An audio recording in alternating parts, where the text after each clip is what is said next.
Hello friends, my name is Vikram Sharma.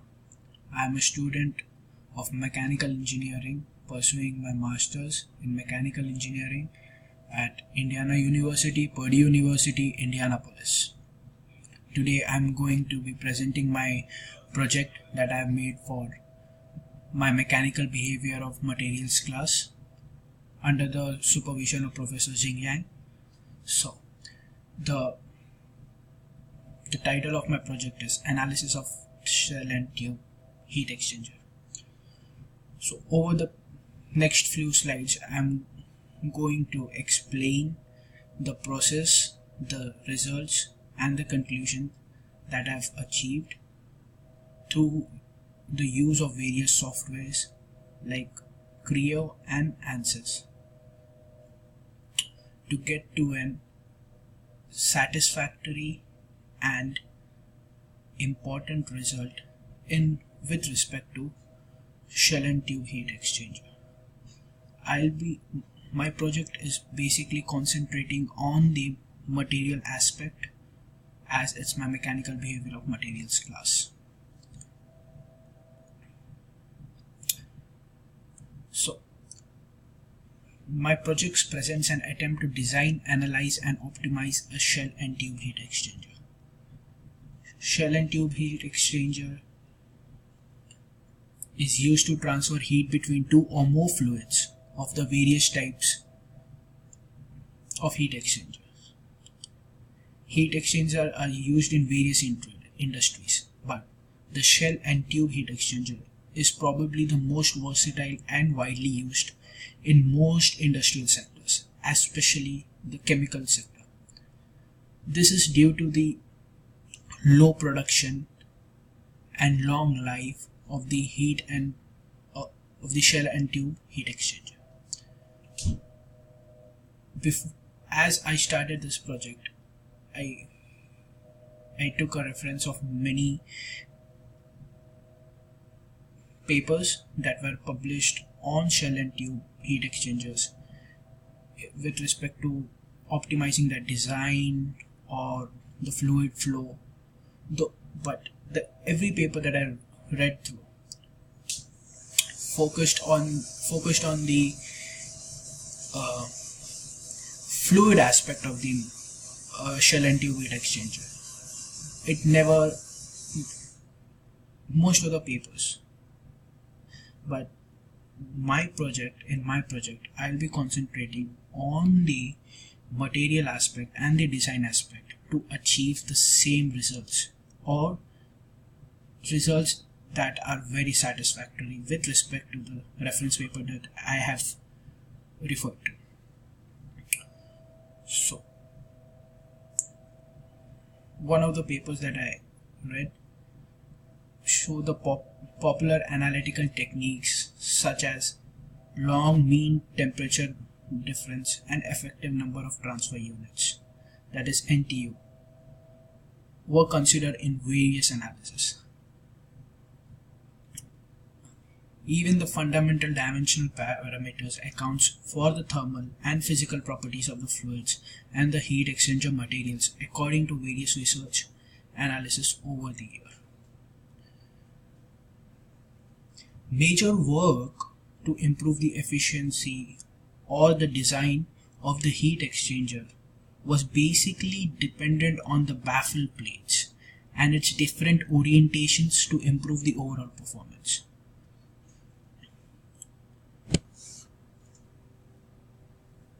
Similarly, many papers just focused on the CFD analysis, counterflow shell and tube heat exchanger containing baffles at various angles of orientation.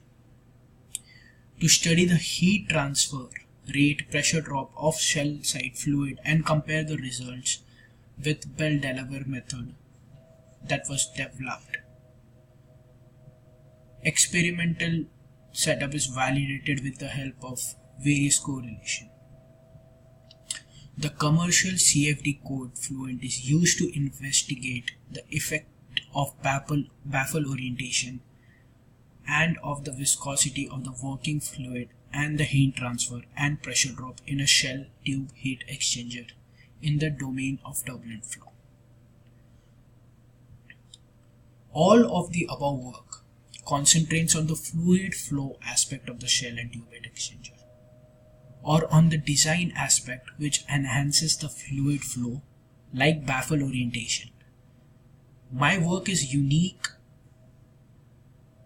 as my work concentrates on the structural design and the material properties used to construct the heat exchanger.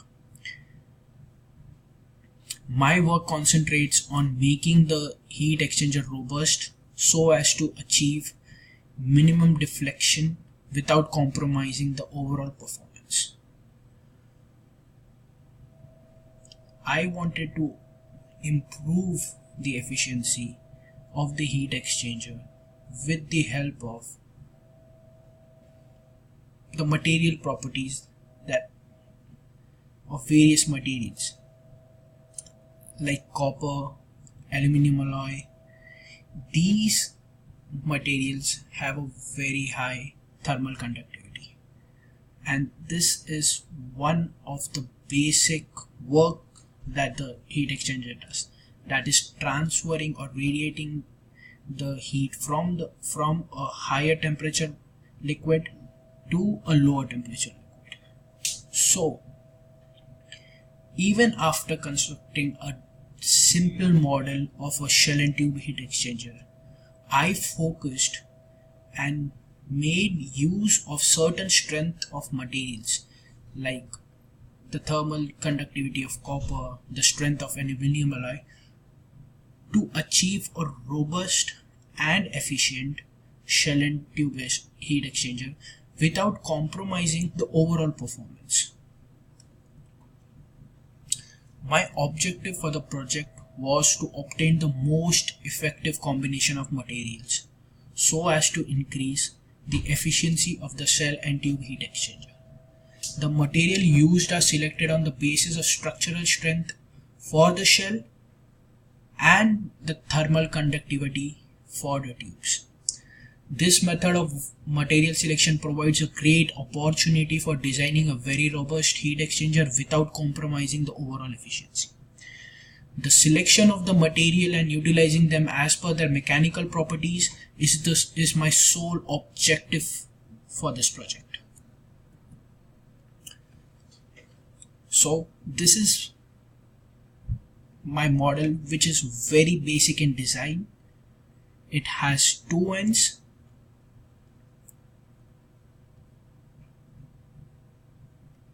It has two ends, a right shell cover and left shell cover, and the main shell which holds the baffles and the tubes inside them.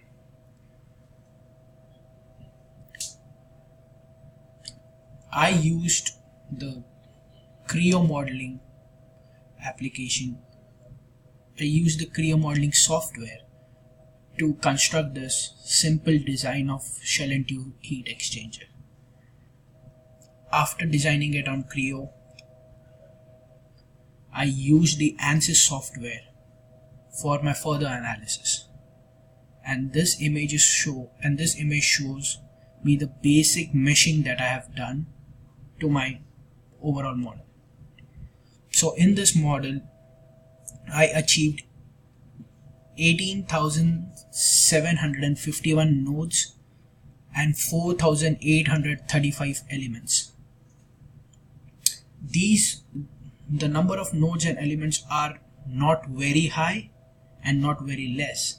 I tried to find a perfect combination between the number of nodes and the result that I'm going to get from it. Boundary conditions. All the boundary conditions that I gave were with respect to temperature. As temperature is the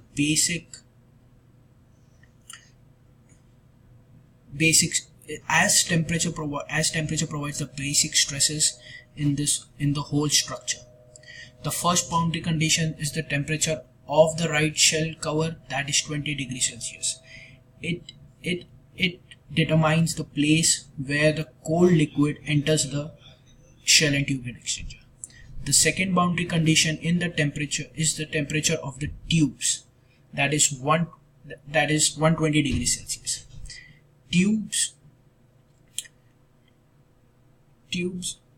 The cold liquid from the right shell flows inside the tubes, and as it flows, its temperature gradually increases.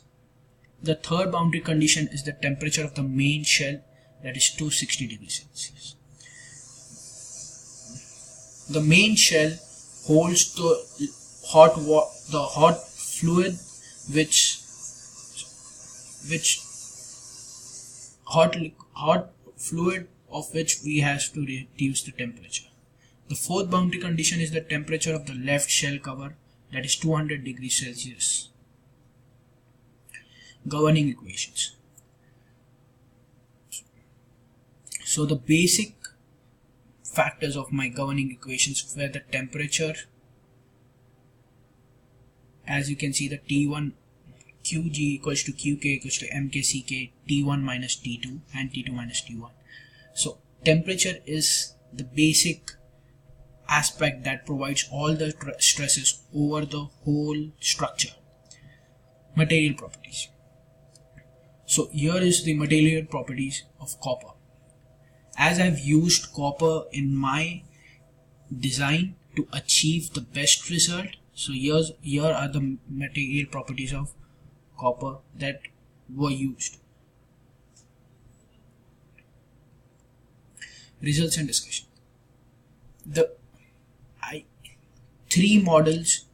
Three different combinations of materials were used. It was structural steel and copper, aluminum alloy and copper, and whole aluminum alloy. So in my results, I'll be showing the best results that I achieved. That was with the combination of aluminum alloy and copper. The heat flux was about 4.2138 watt per millimeter square. That was the best result that I achieved from all the three simulations in ANSYS. The temperature distribution and stresses developed due to the temperature were the least in the combination of aluminum alloy and copper, which was about the maximum temperature was 212.56 degrees Celsius. Deformation due to thermal stresses. As I ran 3 simulations, I received 3 deflections. So the maximum deflection for this result was 0.88364 mm. The deflection for structural steel and copper was more than 1 mm, and for aluminum alloy it was about 0.5 mm. So this shows that I selected the best material combination even when the deflection was little bit more in this combination, but all the other factors and properties helped me select this combination, as this provide the best synergy for my shell and tube heat exchanger. So the materials, now you can see this. In structural steel I got the equivalent stress of 927.67 MPa and deformation of 5.209 mm. In aluminum alloy I got equivalent stresses of 656 MPa and 1070 mm of deformation. In aluminum alloy and copper I got the equivalent stresses of 803.35 MPa and deformation of 0.8834 mm. So to conclude my presentation, I would like to say, as per the result, the most effective and efficient material selection is aluminum alloy and copper combination. The thermal stresses are comparatively less with respect to the other materials. Heat transfer is more, as the mechanical properties of copper provide more thermal transfer. This helps me to achieve the best result and form a best combination of equivalent stresses and heat dissipation is provided by the aluminum alloy and copper combination. Thank you.